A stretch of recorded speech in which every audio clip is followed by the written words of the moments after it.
Wertinger's inequality gives a sharp lower bound on the derivative of a function using Fourier sine series. Welcome to Calculus.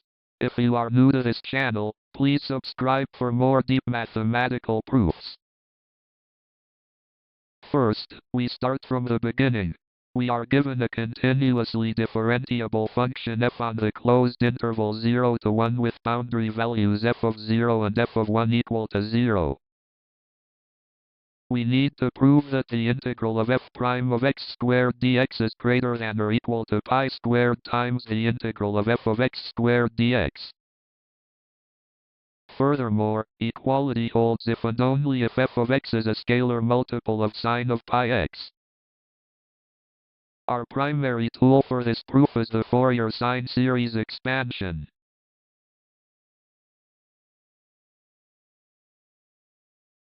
Because the function vanishes at both endpoints, it admits a pure Fourier sine series expansion.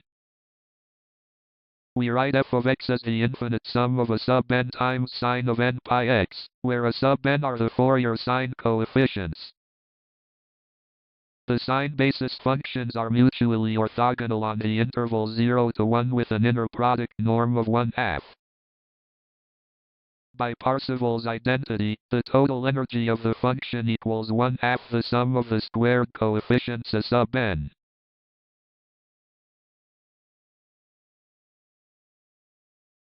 Graphically, any smooth curve pinned to 0 at both ends decomposes into orthogonal sinusoidal standing wave modes. Differentiating term by term produces a Fourier cosine series scaled by n pi. The cosine basis functions satisfy the exact same orthogonality relations on the unit interval. Integrating the square of f prime of x dx. By Parseval's identity for the derivative, the kinetic energy evaluates to pi squared over 2 times the sum of n squared a sub n squared.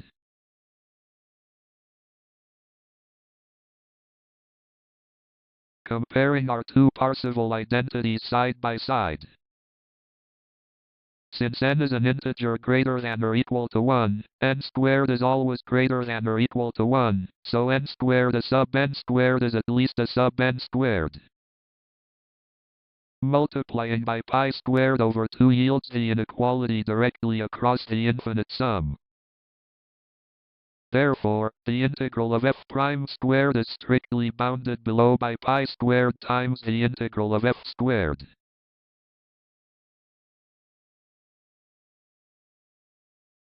Equality holds if and only if the difference term n squared minus 1 times a sub n squared sums to 0.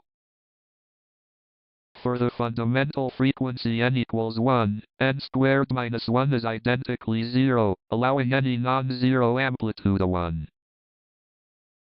For all higher harmonics n greater than or equal to 2, n squared minus 1 is strictly positive, forcing every subsequent coefficient a sub n to be 0.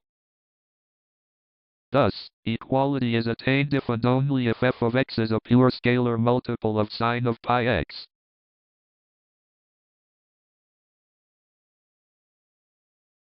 This completes the rigorous proof of Wertinger's inequality using Fourier analysis and Parseval's theorem.